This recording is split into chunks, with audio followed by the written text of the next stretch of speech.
Alright, so in today's video we're going to be talking about the hulking behemoth that is the Colossus.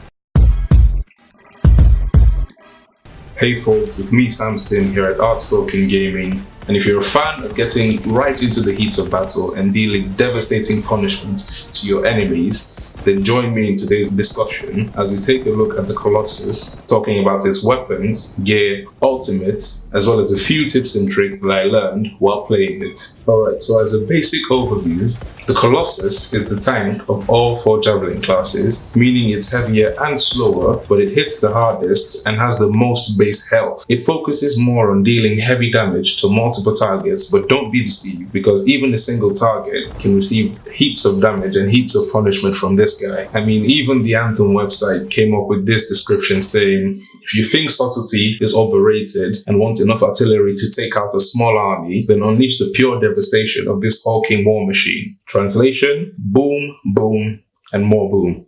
So before we jump into its abilities, it'll be good for you to know that the Colossus is the only Javelin that is capable of wielding all the heavy weapons, meaning when you see those grenade launchers and when you see those flamethrowers, you know who they're for. So like the other Javelins, the abilities the Colossus is able to pull off are divided into 2 groups, namely your assault gear and your support gear. The assault gear is then divided into 2 more subgroups, which are known as your ordnance launcher and your heavy assault launcher.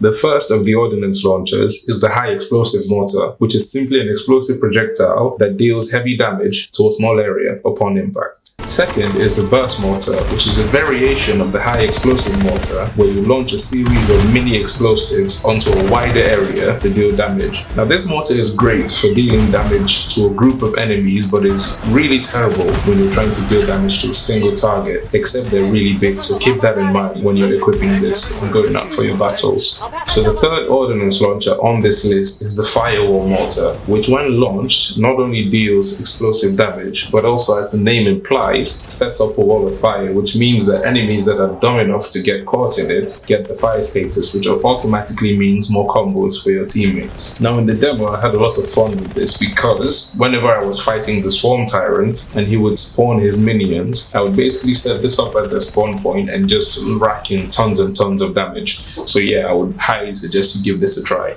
Now if you've got an electrifying personality, then our next 2 ordnance launchers might just be for you. The first of which is called the lightning coil, which sends out arcs of electricity that shocks enemies at random. The second of these is called the shock coil, which sends out waves of electricity that hits every single target that is around you, priming them for combos with the electricity status.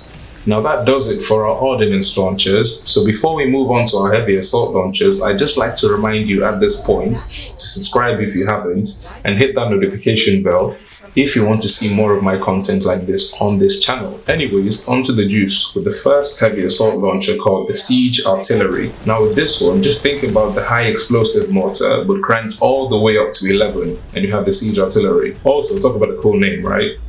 I'm just saying. Second on this list, we have the flamethrower, which is so much fun in my opinion, so you can literally roast your opponents. So the next time you see that Scar Enforcer with them weak creps, you know what to do. Honestly, who even says creps anymore? I don't know.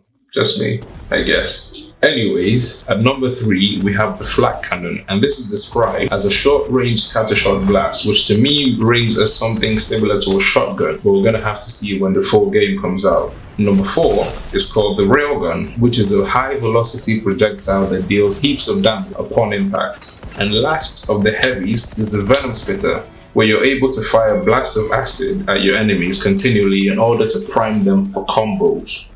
Anyways, moving on to your support gear, we have the battle cry, which functions as a taunt, inciting enemies to focus and attack you, leaving them open to your teammates, while also lowering the elemental and physical resistance. Your second support is called the shield pulse, which simply gives your allies a damage resistance buff. And that does it, ladies and gentlemen, for all our gear that the Colossus has. Your melee attack is simply a ground slam which knocks enemies back or to the ground. But if you have your shield deployed, you can run at them and swing it, smashing them around. Your ultimate ability is what I would describe as a nuke launcher rather than a grenade launcher. which lets you fire up to 3 rounds of a high explosive shell at a group of enemies or at a single target. Your pick, you do what you want. Anyways, ladies and gentlemen, we are done here.